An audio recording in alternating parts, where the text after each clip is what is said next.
వేమన పద్య విభావరి 7వ సంచికకు స్వాగతం. నమస్కారం మిత్రులారా, బంధువులారా, సోదర సోదరీమణులారా. గురుభావ విభాగము 281 నుండి 285 వరకు ఈరోజు పద్యపఠనం గావిద్దాం. వేమన్ గారు దేశద్రిమ్మరిగా తిరుగుతూ ఊరూరు వెడుతున్నప్పుడు ఆయన పదాలకు ఆకర్షితులై ఆయన ఆసువుగా చెబుతున్న పద్యాల పదమాధుర్యానికి మురిసిపోయి తేనెటీగల్లాగా ఆయన తెలుగు తేనెని మట్టిలో కారనీయకుండా మస్తిష్కంలో మధించి తాళపత్రాల్లో తాళం పెట్టి బంధించి జానపదుల నోళ్లకెక్కించి నొసటిన వ్రాసి మన తరానికి ఇచ్చిన మేలిమి బంగారునిధి. ఆయన పసరువేదిని నేర్చుకుందామని, తద్వారా ఇనుముని బంగారం చేద్దామని బయలుదేరాడు. కానీ విధి చూడండి, ఆయన మీద పెద్ద బాధ్యత పెట్టింది.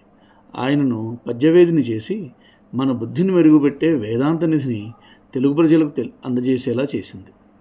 ఏ పర్సనాలిటీ డెవలప్మెంట్ బుక్స్ కూడా వేమన పద్యాల ముందు, ఆ నిగూఢార్థాల ముందు దిగదుడిపే. ఈ మన ఆస్తిని తర్వాత తరాలకు అందజేయాలనే ఈ డిజిటల్ ప్రయత్నం. కలియుగాబ్దం 5126, శాలివాహన శకం 1947, క్రోధినామ సంవత్సరం, దక్షిణాయనం, శరదృతువు, కార్తీక మాసం, కృష్ణపక్షం, విధియా ఆదివారం, సామాన్య శకం 17/11/2024 ధ్వనిముద్రితమైంది. ఈరోజు మనం చెప్పుకోబోయే పద్యాల్లో 3 కందపద్యాలు, 2 ఆటవెలుగులు. 281 పద్యం కందపద్యం. పరిపక్వమొప్ప శిష్యున కురుమందలి బయలు చూపి యుద్ధతిమీరన్ పరిపూర్ణమందజేసెడు గురుడు పరబ్రహ్మమైన గుణనిధివేమా. పరిపక్వమొప్ప శిష్యున కురమందలి బయలు చూపి యుద్ధతిమీరన్ పరిపూర్ణమందజేసెడు గురుడు పరబ్రహ్మమైన గుణనిధివేమా. హృదయమనే విశాలమైన గగనతలం మీద దైవ స్వభావ ఆవిష్కరణ చేయగల సద్గురువరేణ్యులు అతి కొద్దిమంది మాత్రమే ఉంటారు. శిష్యులు కర్మవిపాకం కోరి వారిని పరమాత్మ వైపు మళ్లించే గురువు సాక్షాత్తు దైవస్వరూపుడే. 282 పద్యం. ఎడపక క్రతువులు తపములు నడవుల వాసంబు తీర్థయాత్రలు చేయన్. ఎడపక క్రతువులు తపములు నడవుల వాసంబు తీర్థయాత్రలు చేయన్. ఒడయని గనుగొన జాలడు కడువడి గురు నిష్టపరుడు కావలివేమా. ఈ తెలుగు కూడా చూడండి, మీరు జాగ్రత్తగా వింటే కనుక మీకు మళ్ళీ ఇంకోసారి అర్థం చెప్పాల్సిన అవసరం లేదు, మీకు అలాగే అర్థమైపోతుంది. అప్పుడు ఇంకా చాలా ఆనందం ఇస్తుంది. ఎడపక క్రతువులు తపములు, ఎడతెగకుండా క్రతువులు తపములు.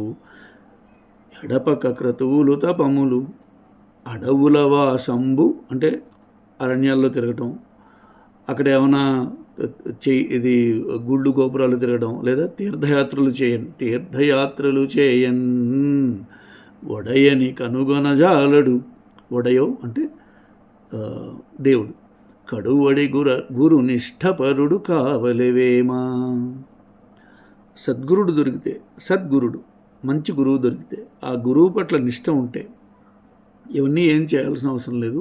నువ్వు గృహస్థాశ్రమంలో ఉన్నా కూడా సరిగ్గానే నువ్వు ఆధ్యాత్మిక జీవనాన్ని గడపగలుగుతావు అన్నది భావన. మళ్ళీ ఇంకోసారి పద్యం చదువుదామండి. 282. ఎడపక క్రతువులు తపములు నడవుల వాసంబు తీర్థయాత్రలు చేయన్. ఒడయని కనుగొన జాలడు కడువడి గురు నిష్టపరుడు కావలివేమా. తీరిక లేనంతగా యజ్ఞాలు, యాగాలు, తీర్థయాత్రలు, అరణ్యవాసాలు చేసినంత మాత్రం చేత దేవుని దర్శనం లభించదు. సద్గురుని సేవతో, నిష్ఠా నియమాలతో అది సాధించగలం. అది శిష్యుని లక్షణం. 283 పద్యం అండి. ఉడుగక క్రతువుల తపముల నడవుల తీర్థముల తిరిగినంత నెధరలో నొడయని కనుగొన జాలడు కడుధీరత గురుడు చెప్పగలడిదివేమా. 282, 283 రెండు అర్థం ఒకటే, కానీ చెప్పే విధానం మాత్రం మారిందంతే. వరుసగా యాగాలు, పూజలు చేసిన, అడవుల వెంట పుణ్యతీర్థాల వెంట తిరిగిన భగవద్ దర్శనం లభ్యం కాదు. బ్రహ్మ సాక్షాత్కారం పొందిన సద్గురుడొక్కడే భగవంతుని చేరు దారి చూపించ సమర్థుడు. ఉపము చేత గురుని 284 పద్యం అండి. ఇది ఆటవెలది. ఉపము చేత గురుని తలపమున చూడక జపము చేయువాడు చపలుడగును. ఉపము చేత గురుని తలపమున చూడక జపము చేయువాడు చపలుడగును. నేపము వడక మించి నేర్పున చూడరా విశ్వదాభిరామ వినురవేమా. సమర్థుడైన శిష్యుడు ఊరికే కాలక్షేపం చేయడం మాని సద్గురు సేవలో కృతార్థుడై ఉపదేశానుసారం వర్తించి భగవత్ సాక్షాత్కారం పొందే ప్రయత్నం చేయాలి. 285 పద్యం అండి. ఇది కూడా ఆటవలది. దగ్గరున్నవాడు తప్పక దక్షుడు, ఎడము పడినవాడు దుడుకు గడుసు. చూడండి ఎంత తేట తెలుగు. దగ్గరున్నవాడు తప్పక దక్షుడు. దగ్గరున్నవాడు అంటే గురువుకు దగ్గరగా ఉన్నవాడు. దగ్గరున్నవాడు తప్పక దక్షుడు, ఎడము పడినవాడు దుడుకు గడుసు. ఎడమ పడినవాడు అంటే దూరంగా వెళ్ళిపోయినవాడు. ఎవడువాడు? దుడుకు గడుసు. దగ్గరున్నవాడు తప్పక దక్షుడు, ఎడము పడినవాడు దుడుకు గడుసు.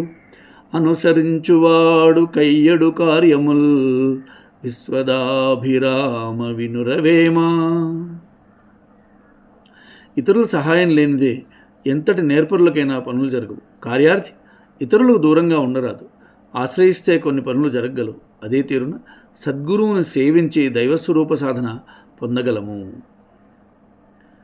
ఈరోజుకి దీనికి జయం చెప్దాం. ధన్యవాదాలు. మళ్ళీ వచ్చే సంచికలో కలుద్దాం.